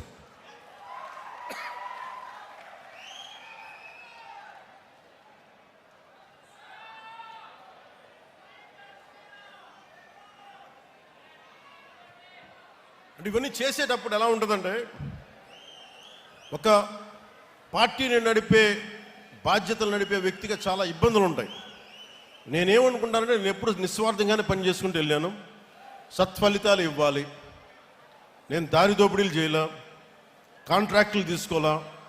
మరి నా ఉద్దేశం ఏంటంటే మీరందరూ బాగుండాలి, మంచి నిర్ణయం ఉంటుంది, ఇదే నమ్మాను. దానికి తగ్గట్టుగానే మీరందరూ నిలబడ్డారు, నన్ను అర్థం చేసుకున్నారు. 2019 నుంచి 24 వరకు మనల్ని ఎంత నలిపేశారో మీకు తెలుసు. వీడి ఐడియాలజీ ఏంటి, మీ జనసేన పార్టీ ఐడియాలజీ ఏంటి, అసలు మీరు ఏంటి, మీ ఐడియాలజీ ఏంటి, కులాలను కలిపే ఆలోచన ఏంటి, ఏమన్నదని మీకు కులాలను కలిపే ఆలోచన విధానం ఏంటి, మతాల ప్రస్తావన లేని రాజకీయం ఏంటి, భాషల్ని గౌరవించే సాంప్రదాయం, సంస్కృతులను కాపాడే సమాజం, ప్రాంతీయతను విస్మరించిన జాతీయవాదం, అవినీతిపైన రాజీ లేని పోరాటం, పర్యావరణాన్ని పరిరక్షించే అభివృద్ధి ప్రస్థానం చాలామందికి అపహాస్యంగా నమ్మశక్యంగా ఉండే. కానీ నన్ను నమ్మింది మీరు నమ్మారు. ఎందుకంటే మీరు భవిష్యత్తును మీరు చూశారు, వీళ్ళు చూడాల. నేను చెప్పా, కన్ఫ్యూజన్ మీ పాలిటిక్స్, మీ ఐడియాలజీ. అంటే మీరు ఏం ఒకరోజు ఇది మాట్లాడతారు, ఒకరోజు అది మాట్లాడతారంటే మీరందరూ నిలకడగా మీరు మాట్లాడుతున్నారా? కమ్యూనిజం అని చెప్పిన సోవియట్ రష్యా ఏమైపోయింది? డెమోక్రసీగా మారలేదా సోవియట్ రష్యా? మావోయిజం అని చెప్పి స్టార్ట్ చేసిన రెడ్ చైనా ఏమైంది ఈ రోజున? క్యాపిటలిస్ట్ టెండెన్సీస్ రాలేదా, లేదా క్యాపిటలిజం రాలేదా? బంగారు టాయిలెట్స్ పెట్టుకునే రిచ్ పీపుల్ ఉన్నారు అక్కడ. అంటే ప్రపంచమే ఇన్ని తీరులుగా మారుతున్నప్పుడు అంటే మాకు ఏం అర్థమవుతుంది? చిన్నప్పుడు మేము చదువుకోలేదా? ఈ విమర్శించే మహానుభావులకు మేము కాలేజీలు డిగ్రీలు మేము వెళ్ళలేకపోయిండొచ్చు, కానీ చదువుకున్నాం. మేము ఐడియాలజికల్ బేసిస్ చదువుకున్నాం. ప్రతి పార్టీది సెక్యులరిజం అంటే అర్థం చేసుకున్నాం. ఫాబియన్ డెమోక్రసీ, కమ్యూనిజం, సోషలిజం మీరు మొత్తం అన్ని అర్థం చేసుకున్న తర్వాతే కదా. అంటే ఏ భావన లేకుండా, ఏ ఆలోచన లేకుండా, ఏ ఐడియలిస్టిక్ టెండెన్సీస్ ప్రాక్టీస్కి మనకి అవగాహన లేకుండా పార్టీలు పెట్టేస్తామా?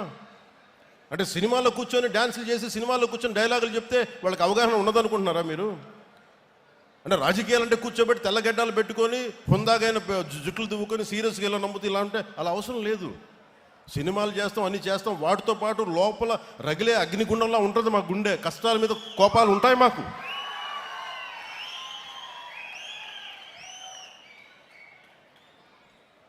గ్లోబల్ పాలిటిక్స్ ఎలా మారిపోయింది? ఒకప్పుడు క్యాపిటలిస్ట్ అమెరికా అంటే ఈ రోజున లెఫ్ట్ టెండెన్సీస్ ఉన్నాయి.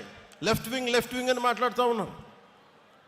ఇన్ని దేశాలు ఇన్ని రకాలుగా భావజాలాలను మార్చుకుంటా ఉంటే, ఒకప్పుడు Saudi Arabia completely hard core Islamic country నుంచి ఆడవాళ్ళకి డ్రైవింగ్ లేకపోతే వాళ్ళు మార్చుకుంటా ఉన్నారు. ఆడవాళ్ళకి ఓటింగ్ హక్కు లేకపోతే ఓటింగ్ హక్కు ఇచ్చారు. ఆడవాళ్ళు డ్రైవింగ్ చేయకూడదు, ఆడవాళ్ళకి డ్రైవింగ్ చేయించారు. ప్రపంచ కార్మికులారా ఏకం కండి, ప్రపంచ కార్మికులారా ఏకం కండి చెప్పి దశాబ్దాలు ఊదరగొట్టి ఇలా చేసి చివరికి ఏం చేశారు? ఎవరి ప్రాంతం కార్మికులు వాళ్ళకే మీరు ఈ రాష్ట్రంలో మీకు సంబంధం అని చెప్పి వచ్చినాయి కదా ఇవన్నీ. మరి కమ్యూనిజం ఏం మాట్లాడదు దీని మీద?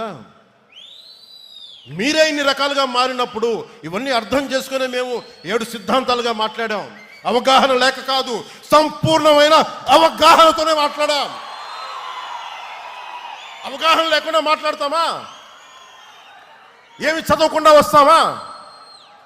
కానీ కాలం నేను ఒకరిని చెప్తే సరిపోదు, నిలబడాలి. నేను ప్రతిపాదించిన సిద్ధాంతాలకి నేనే నలిగి ఒళ్ళు చిట్ల కొట్టుకొని నిలబడి విజయం సాధించి 100% స్ట్రైకింగ్ రేటు కొడితే అప్పుడు ఈ సిద్ధాంతాలను నమ్ముతారు. అందుకు నేను నిలబడి చూపించాను. నాతో పాటు మీరు కూడా నిలబడినందుకు మీ అందరికీ కోటి దండాలు పెడుతున్నాను ఈరోజు.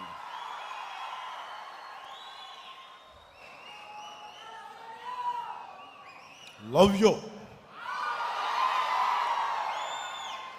ఏదైనా మాట్లాడితే మారిపోయామంటే ల్యాండ్ ఆఫ్ తిలక్ మహారాష్ట్ర ఏం మాట్లాడద్ది? స్వరాజ్యం నా జన్మ హక్కు అని చెప్పిన తిలక్ నేలది. అలాంటి నేల కేవలం అది మరాఠీ మాణుస్ అని చెప్పలేదు. ఆయన చెప్పింది మరాఠీ మాణుస్ ఇచ్చిన స్లోగన్ ఏంటంటే సంపూర్ణమైన దేశానికి స్వరాజ్యం నా జన్మ హక్కు అని.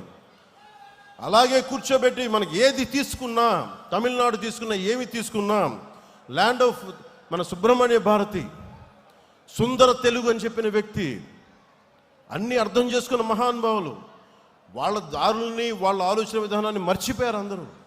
మేము మర్చిపోలా, గుండెల్లో పెట్టుకున్న దాన్నే వాళ్ళు ముందుకు తీసుకెళ్తా ఉన్నాం. ఒకసారి నాకును ఒక నాకు ఇష్టమైన ప్రజా కళాకారుడు గద్దర్ గారికి ఒక మంచి ఒక సంభాషణ జరిగింది. నేను ఒకటే చెప్పాను, తమ్మి నువ్వు మా వాడివి కాదురా, నువ్వు వెళ్ళిపోయావు, నువ్వు పక్కకి అంటే నాన్న ఎప్పుడు నేను మనిషిని అన్నా, నేను అందరూ బాగుండాలని కోరుకుంటాను అంటే ఆయన అర్థం చేసుకుని నేను మాట్లాడతా నేనే చెప్పాను, అన్న ఒకప్పుడు దేవుడు లేడు, దేవుడి మీద నువ్వు పాటలు రాసావు, దేవుడు లేడు విచిత్రం అని అనవసరం అని, మరి నువ్వే యాదాద్రి నరసింహుడి మీద పాటలు రాసావు, అది కూడా నువ్వే చేసావు. నువ్వే ఇన్ని రకాలుగా మారినప్పుడు నేను మనుషులు ఎలాగా మారుతారని తెలిసి నేను ఇంత ఫ్లెక్సిబుల్ ఐడియాలజీ పెట్టానన్నా, అంతకుమించి ఇంకేం లేదు. నా గుండెల్లో ఎప్పుడు కష్టపడే, నేను తుపాకీ పట్టుకుని నేను నక్సలైట్ కావాల్సిన అవసరం లేదు, ఎర్ర జెండా వేసుకొని నేను మావోయిస్ట్గా మారాల్సిన అవసరం లేదు. నేనేం మాట్లాడానంటే నేను నా జెండా నేను వేసుకుంటా, నా 7 సిద్ధాంతాలు నేను మాట్లాడతా. ప్రిమిటివ్ వల్నరబుల్ ట్రైబల్ గ్రూప్స్ కోసం డోలీ మోతలు తప్పించే బాధ్యత నేను తీసుకుంటా. వేసాం ఈ రోజున. అంటే దీనికోసం నేను తుపాకులు పట్టుకోలే, దీనికోసం విప్లవాలని పందాన్ని విప్లవ పందాన్ని మనం ఏం చేస్తాం? ప్రజాస్వామ్యంలో ఉన్నప్పుడు హింస పని చేయదు, అది అర్థం చేసుకునే ఉంటాం కదా. నేనేం చేశానంటే ఇట్స్ అ మిడిల్ పాత్, ఒక మిలిటెంట్ అప్రోచ్ కావాలి.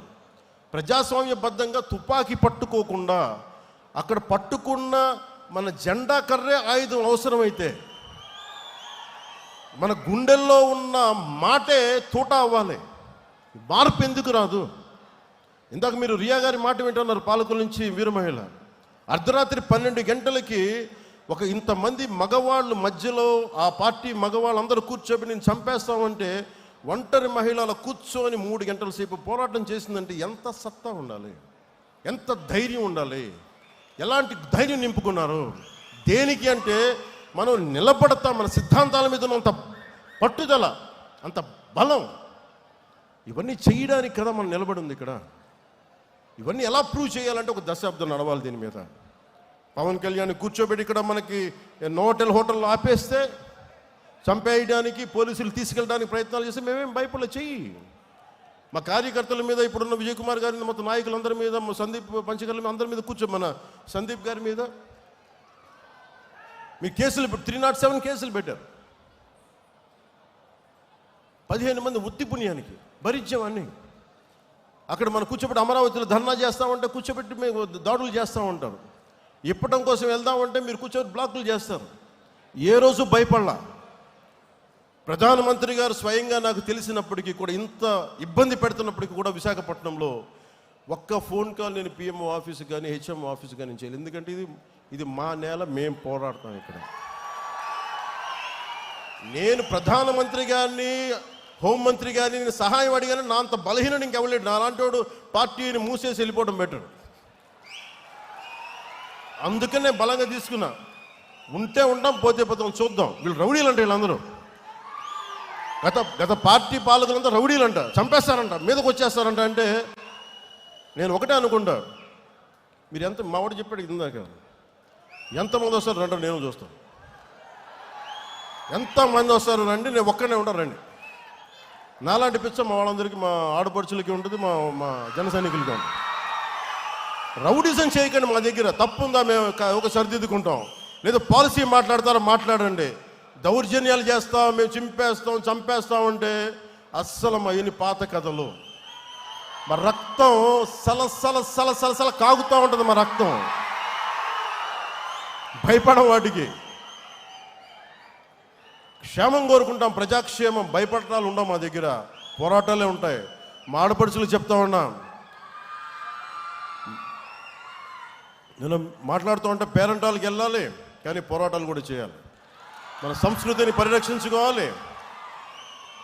చూశారు కదా, దీపం పట్టుకొని మనం వెళ్ళి కార్తీక మాసంలో ఎలా దీపం వదులుతాం,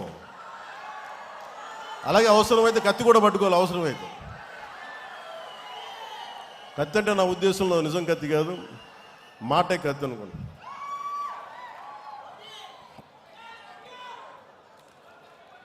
అలాగే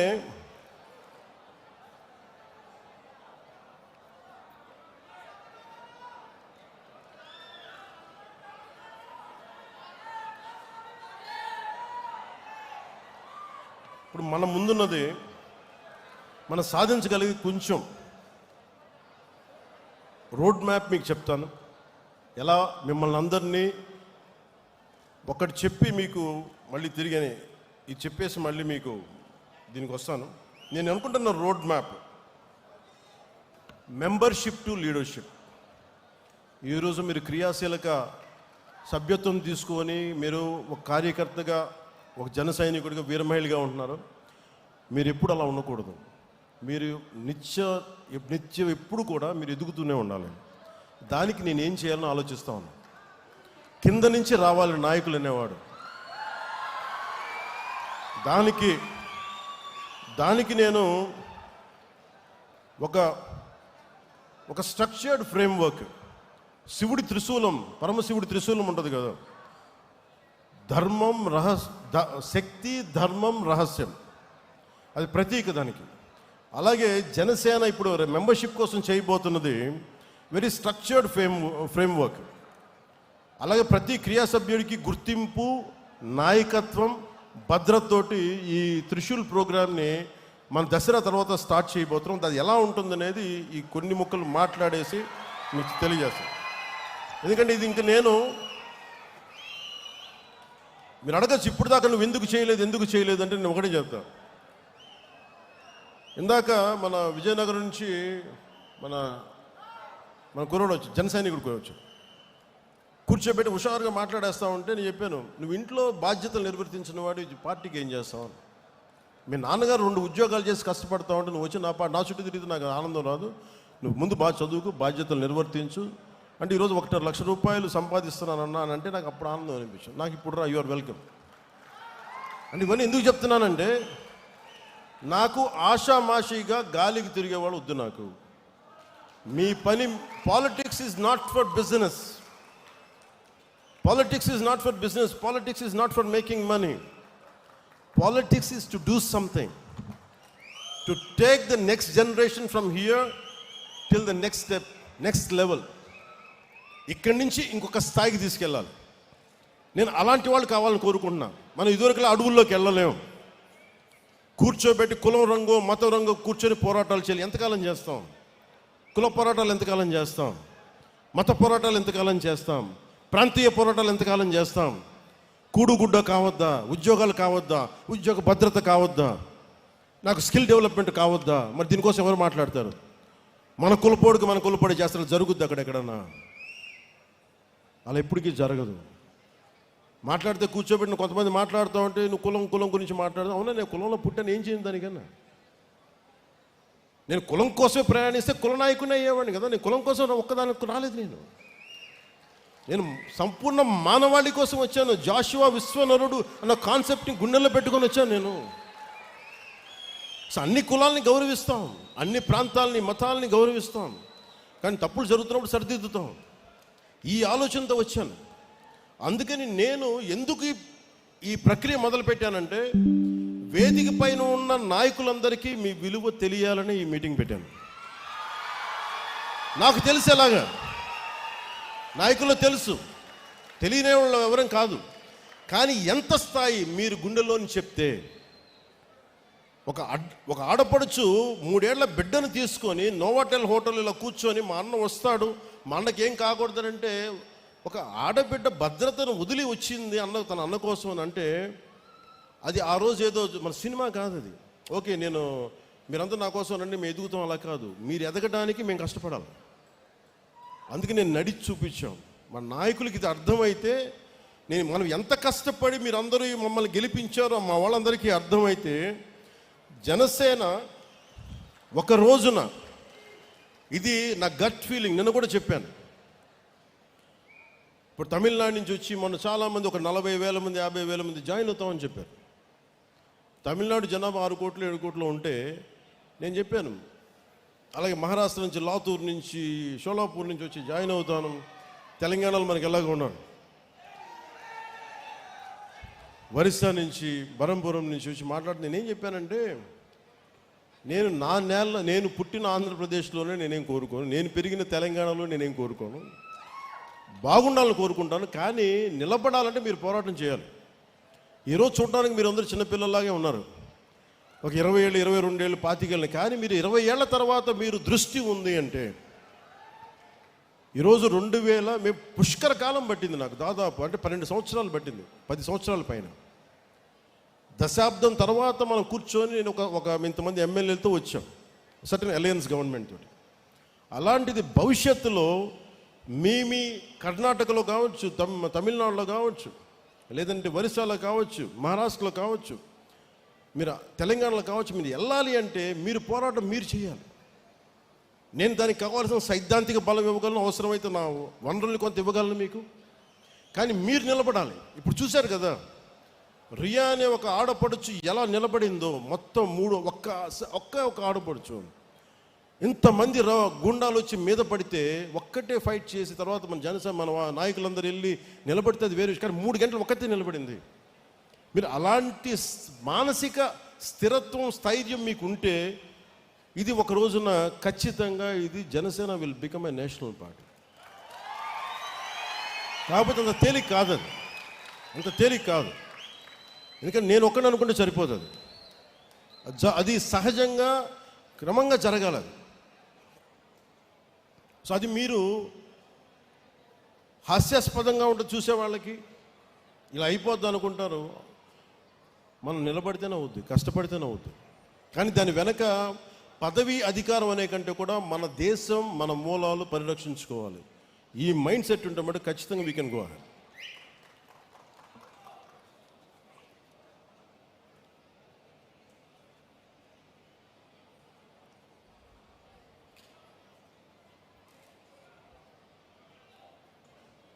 ప్రతి అంశం మీద మనకి స్పష్టత కావాలి, ప్రతి అంశం మీద మనకు ఒక స్పష్టత ఉండాలి.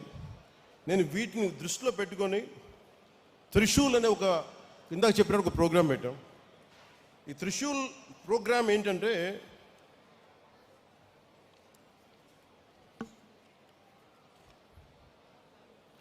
ప్రతి క్రియాశీలక సభ్యులకి, జనసేనకి ఎవరికైనా మెంబర్స్ కావచ్చు, కానీ పని చేద్దాం అనుకున్న ప్రతి ఒక్కరికి కూడా ఒక ప్రత్యేకమైన పార్టీ మెంబర్షిప్ ఐడియా ఇవ్వబడుతుంది. ప్రతి క్రియా సభ్యుడికి, సభ్యురాలికి డైరెక్ట్గా సెంట్రల్ లీడర్షిప్ తోటి, పార్టీ ఆఫీసర్స్ తోటి అనుసంధానం అయ్యే పనిచేసే విధంగా ఒక వ్యవస్థ ఏర్పాటు చేస్తాం.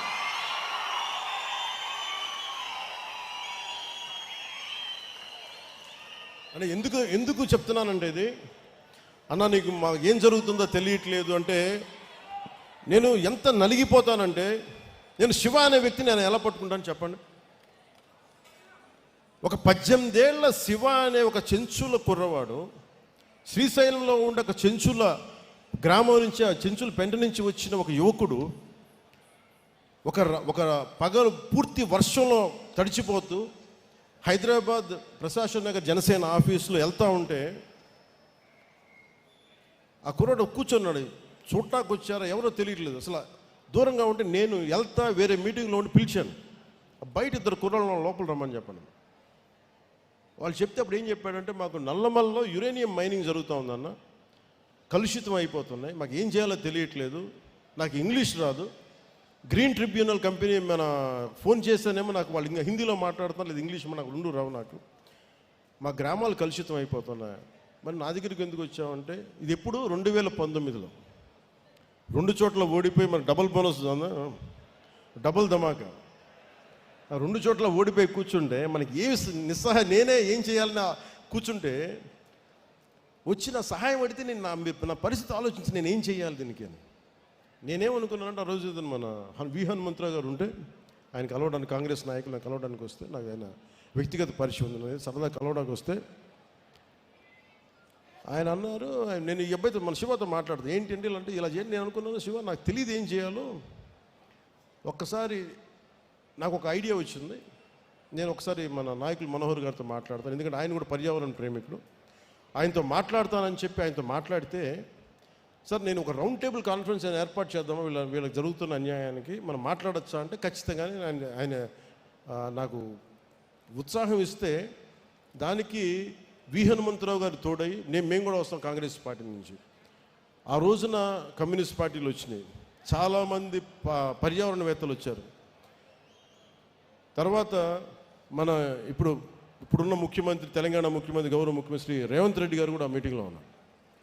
అందరం వచ్చి కూర్చొని మాట్లాడుతుంటే, అదే రోజున అప్పటి గౌరవ శ్రీ చంద్రశేఖర్ కేసీఆర్ గారు ముఖ్యమంత్రి ఆ టైంకి, మేము ఇలా జరుగుతుందని తెలిసి ఆయన వెంటనే అసెంబ్లీలోనే ఆ గ్రామాల్లో యురేనియం తవ్వకాలు ఆపించేశారు, ప్రభుత్వం డిక్లరేషన్.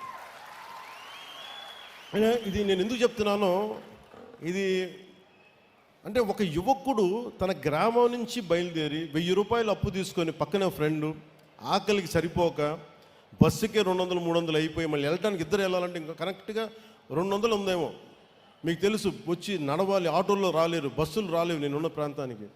అంటే తన గ్రామం బాగుండాలని ఒక యువకుడు వస్తే మాట్లాడలేడు. నీ భావం ఏంటి చెప్పంటే, కష్టం తప్ప పెద్ద పొడి ముక్కలతో మాట్లాడేవాడు ఈరోజు కూర్చొని అనర్గళంగా మాట్లాడుతుంటే నాకు ఆనందంగా, నేను జనసేన క్రియేట్ చేసిన అలాంటాను. మరి మన తెలంగాణలో మనకేం లేవే, అంటే పోరాటం చేసే తత్వం ఉంది అక్కడ. అలాగే ఆంధ్రాలో పోరాట పట్టిమ లేదు లేదు లేదు అని అందరూ అంటాం, నేను నమ్మాను ఆంధ్రాలో పోరాట పట్టిమ, కానీ సరిగ్గా చేయాలి, చెప్పాలంటే మీ పోరాట పట్టిమే కదా ఈ రోజు 164 సీట్లు, 21 మంది పార్లమెంట్ సభ్యులు ఇచ్చింది. సో మరి మీకు నేను ఏం చేయాలి? సో మొన్న 10 సంవత్సరాల క్రితం మీకు ఇలా చెప్తే మీకు అర్థం కాదు. నేను నడిచి చూపించాం, ఒడిదుడుకుల్లో నిలబడ్డాం, కష్టం మీద పడ్డాం, కుటుంబాలను వదులుకున్నాం, వ్యక్తిగత జీవితాలను వదులుకున్నాం, తిట్లు తిన్నాం, అన్ని రకాలుగా నిలబడ్డాం, ఇబ్బందులు పడ్డాం.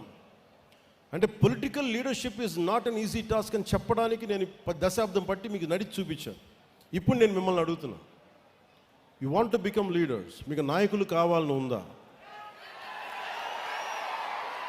గ్రామ స్థాయిల్లో, వార్డు స్థాయిల్లో, నియోజకవర్గపు స్థాయిల్లో, పార్లమెంటు స్థాయిల్లో, జిల్లా స్థాయిల్లో, ఒక రీజియన్ స్థాయిల్లో, ఒక రాష్ట్ర స్థాయిల్లో, కేంద్ర స్థాయిలో మీకు అవ్వాలని ఉంది అంటే నేను దానికి రోడ్ మ్యాప్ సిద్ధం చేశాను. మీ అందరికీ చాలా స్పష్టమైన దిశానిర్దేశం చేయదలుచుకున్నాను. మెంబర్షిప్ టు లీడర్షిప్ మార్గమే మన విధానం. నాయకత్వం అనేది పదవి కాదు, అది సేవతోటి, పోరాటాలతోటి సంపాదించే గౌరవం, అది బాధ్యతతో కూడుకున్నది. పదవుల కోసం కాకుండా ప్రజల పట్ల అంకిత భావంతో వచ్చిన వారే నాయకులు అవుతారు. దానికి నేను దారి వేస్తున్నాను. మరి దృష్టి ఇప్పటిదాకా పూర్తిగా ఒక సిస్టమేటిక్ గ్రోత్గా ఉండిపో చాలా ఆర్గానిక్గా పెట్టబోతున్నా. గ్రాస్ రూట్ కార్యకర్తల్ని మెంబర్షిప్ టు లీడర్షిప్ మార్గంలో తీర్చిదిద్దాలి. నిబద్ధత గల కార్యకర్తల్ని గుర్తించాలి. కొత్త తరం నాయకుల్ని తయారు చేయటమే జనసేన తదుపరి దశ ప్రయాణం. ప్రతి కార్యకర్తని కేపబుల్ ఎథికల్ లీడర్స్గా తీర్చిదిద్దే ఒక ఖచ్చితమైన వ్యవస్థని నిర్మించబోతున్నాం. లీడర్షిప్ ట్రైనింగ్ ప్రోగ్రామ్స్ కావచ్చు, ఐడియాలజికల్ ట్రైనింగ్ క్యాంప్స్ కావచ్చు, వీటి ద్వారా గ్రాస్ రూట్గా పనిచేసే మీ అందరికీ కూడా చాలా ఎఫెక్టివ్ లీడర్స్గా గ్రూమ్ చేసే బాధ్యత నేను తీసుకుంటున్నాను. నేనే ఎందుకు మాట్లాడుతున్నానంటే మేము అనే పదం కూడా నేను వాడట్లా. ఎందుకంటే నేను పార్టీ చిన్నగా చెప్పాను, ఒక కులం కోసం, ఒక ప్రాంతం కోసం, ఒక కుటుంబం కోసం పెట్టిన పార్టీ కాదు ఇది, దేశం కోసం పెట్టిన పార్టీ ఇది. అందుకని నేను హ్యాండ్ హోల్డ్ చేస్తాను. నాకు నమ్మకం వచ్చిన తర్వాత అప్పుడు అందరి మీద వదులుతాను. ఎందుకంటే మండల్లో ఎక్కడో కూర్చోబెట్టి మారుమూల మనకు బామిని మండలం, పాలకొండ నియోజకవర్గంలో బామిని మండలం ఒక యువకుడు ఉన్నాడు, ఒక యువతి ఉంది అంటే వాళ్ళని తీర్చిదిద్దాలి అంటే నేను అలాంటి వ్యవస్థని ఏర్పాటు చేద్దామని చెప్పి మెంబర్షిప్ డ్రైవ్ని కూడా ఆపించేశాను. పెద్దలు మనోహర్ గారు చెప్పి, మిగతా ఆఫీస్ కార్యవర్గానికి చెప్పి, ఎందుకంటే మీరు ఉండాలి ఇక్కడ, నేను చూసుకోవాలి దీన్ని. ఇంత అడ్మినిస్ట్రేటివ్ రెస్పాన్సిబిలిటీ మధ్యలో కూడా నేను పార్టీ కోసం ప్రతిరోజు ఒక 4 గంటలు నేను కేటాయిస్తాను. అది అడ్మినిస్ట్రేటివ్ బాధ్యతలను విస్మరించకుండా పనిచేసే అడ్మినిస్ట్రేటివ్ జాబ్ చేస్తూనే నా అవసరమైన సెలవు దినాలు నేను మన కోసం వాడుకుంటూ, నేను ఒకటే పెట్టుకున్నా, దశాబ్దం కాలంతో ఇక్కడ దాకా పట్టుకొచ్చాను. 14లో పెట్టాం, 24కి ఇక్కడ తీసుకొచ్చాం. మీరు 29-30కి మధ్య 1930స్కి నేను మీ నుంచి బలమైన నాయకులు నేను తయారు చేస్తాను. తెలంగాణ నుంచి కూడా చెప్తున్నా, ఎంత పోరాట శక్తి ఉంది, మీరు ఎంత మాట్లాడచ్చు, మీరు ఎంత నిలబడతారు. కర్ణాటక నుంచి, తమిళనాడు నుంచి, ఒరిస్సా నుంచి మీరు నేర్చుకోండి. మీరు ఫస్ట్ గొడవలు పెట్టుకోకర్లా, ఏం చేయక్కర్లా, భావన బలంతో గట్టిపడండి. Strengthen yourself with commitment and with committed thought. Pawan Kalyan అనేవాడు ఎలా నిలబడగలిగాడో మీకు అది చెప్తాను. మీకు ఎందుకు ఇలా నిలబడగలడు, ఏ ఫ్రేమ్ వర్క్ లేకుండా ఒకడు నిలబడిపోతాడా, ఏ కేపబిలిటీస్ లేకుండా ఒకడు వచ్చేస్తాడా, ఎలా చేయగలిగాను అది నేను మీకు చెప్తాను. మీరు పాటించండి. ప్రతి క్రియా వాలంటీర్ని తన ప్రయాణాన్ని ఒక మీ కాన్స్టిట్యూయన్సీ లేదా స్థానిక కమిటీ స్థాయిలో ప్రారంభించాలి. పార్టీ కార్యక్రమాల్లో యాక్టివ్ పార్టిసిపేషన్ ద్వారానే నిజమైన ఎదుగుదల మొదలవుతుంది. ఆడపడుచులు రాగానే మీరు అక్కడ పక్కన ఉండండి అంటానికి కుదరదు. ఆడపడుచులకి 33% రిజర్వేషన్ చెప్పాం. దానికి ఆడపడుచులు అంటే కూర్చోబెట్టి మా ఇంట్లో ఆడపడుచులకి ఇచ్చేసి ఇది 33% మేము నమ్మం. కింద మన తెలంగాణలో ఉన్న కావ్య ఎలా వచ్చి నిలబడిందో, ఒక శిరీష్ ఎలా నిలబడిందో అలా రావాలి. ఇందాక ఒక రియా ఎలా వచ్చిందో అలా రావాలి. అంటే నేను కోరుకుంటుంది అది. అంటే అలాంటి ఆడపడుచుల్ని భర్త చాటున భర్త కంట్రోల్ చేసే భార్య కాదు. నిజంగా నువ్వు పంచాయతీ బోర్డు మెంబర్గా ఉంటే నేను చెప్పినట్టు చేసే అది అలాంటివి కాదు. నిజంగా సత్తా కావాలి. నేను స్థానిక ఎన్నికలు నేను చూశాను అలాంటి ఆడపడుచుల్ని. సో దానికోసం ప్రత్యేకమైన మహిళా కార్యక్రమాన్ని ఐ విల్ లీడ్, నేను లీడ్ చేసి చెప్తాను మీకు. సో ప్రతి సమర్థుడైన ప్రతి క్రియా సభ్యుడికి పార్టీ నిర్మాణంలో ఎదగడానికి ఒక బలమైన మార్గం రూపొందిస్తున్నాం. మెంబర్షిప్తో ప్రారంభించి ఒక క్రియాశీలక జనసైనికుడు, మామూలు జనసైనికులుగా వీర మహిళగా ప్రారంభించిన నేను పని చేస్తాను, కాంట్రిబ్యూట్ చేస్తానంటే you have to volunteer your self. Constituency, అక్కడి నుంచి constituency coordinator, district leader, state committee, central leadership. అంటే ఎవరికైనా సరే గ్రాస్ రూట్స్ నుండి ప్రారంభించి కేంద్ర నాయకత్వం వరకు చేరే అవకాశాలు ఉండడం కోసం నేను ఈ పని మొదలు పెడతా ఉన్నాను. కన్సిస్టెన్సీ, డిసిప్లైన్, కమిట్మెంట్ చూపిన కార్యకర్తల్ని నేను గుర్తించి ముందుకు తీసుకెళ్తాను. ఆ తర్వాత ఆ విధానాన్ని పార్టీ తీసుకెళ్తుంది. ఇది ఎందుకు చెప్తున్నానంటే, ముందు వ్యక్తే వ్యవస్థను నిర్మిస్తాడు, తర్వాత వ్యవస్థ వ్యక్తులు నిర్మిస్తుంది. ఇప్పుడు మన వ్యక్తి స్థాయిలో నేను మన జనసేన వ్యవస్థ నిర్మిస్తాను, ఆ తర్వాత జనసేన వ్యవస్థ వ్యక్తులు నిర్మిస్తుంది. అప్పుడు దాకా నేను బాధ్యత తీసుకుంటాను. మూడవది, మన కార్యకర్తల భద్రత, గౌరవం, సంక్షేమం కర్తవ్యంగా పార్టీ తీసుకుంది. ఆ దిశగా ప్రతి క్రియా సభ్యుడికి ఒక యాక్సిడెంటల్ డెత్ క్లెయిమ్ని, ఇన్సూరెన్స్ని కల్పిస్తా ఉన్నాం. భారతదేశంలోని మొట్టమొదటిసారిగా 2020లో ఈ స్కీమ్ మొదలుపెట్టి ప్రతి క్రియా సభ్యుడి బాధ్యతని వ్యక్తిగతంగా తీసుకుని ఇది ఇక ముందు కూడా సాగుతుంది. సభ్యుడిగా మొదలుపెట్టి నిబద్ధతతో భాగస్వామ్యమై ప్రతి జన సైనికుడు, వీర మహిళ శక్తివంతమైన నాయకులుగా ఎదిగే పరిణామ క్రమమే మన దిశ, మన త్రిశూల్, మన జనసేన.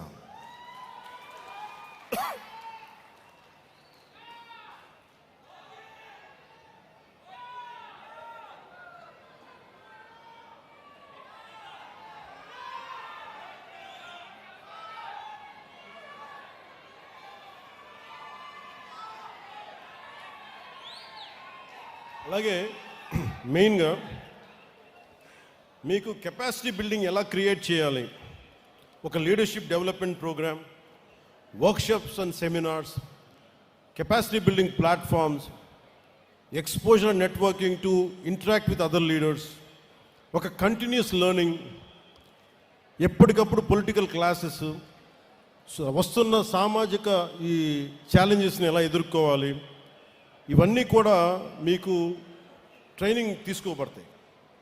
ఇందాక చెప్పినట్టుగా వెల్ఫేర్, నేను నాయకత్వాన్ని, మీ కెపాసిటీ బిల్డింగ్ ఎలా డెవలప్ చేయాలంటే, మీరు వన్స్ మెంబర్షిప్ తీసుకున్న తర్వాత, వన్స్ యూ కమిటెడ్ దట్ నేను ఫుల్ టైం పనిచేస్తాను అనుకున్న తర్వాత, మీ ఇంట్రెస్ట్ దేంట్లో ఉంది, మహిళా విభాగంలో ఉంది, మేము ఇట్లాగే ఉంటాం, లేదు మేము ఇంక ఎదుగుతాం, లేదంటే మాకు కల్చర్ ప్రోగ్రాంలో మాకు సత్తా ఉంది, సేవాదళ్ లాంటి దాంట్లో మేము ఎదగదలుచుకున్నాం, ఇలాగా విద్యార్థి విభాగంలో, యూత్ వింగ్లో, ఇలా రకరకాల విభాగాల నుంచి నేను నాయకత్వాన్ని పెంపొందించాలని ఆలోచన చేస్తూ ఉన్నాం. ఎందుకంటే నాకు చాలా విభాగాలు, ఇప్పుడు దాకా విభాగాల మీద దృష్టి పెట్టాల. ఇక విభాగాలు కర్షక విభాగం కావచ్చు, కార్మిక విభాగం కావచ్చు, ఏ విభాగాలన్నీ, అంటే బలమైన స్టూడెంట్ విభాగం కావచ్చు, అన్నీ చేస్తాం. కానీ దీనికి మొదలు ఈ దసరా తర్వాత శ్రీకారం చుడతాం.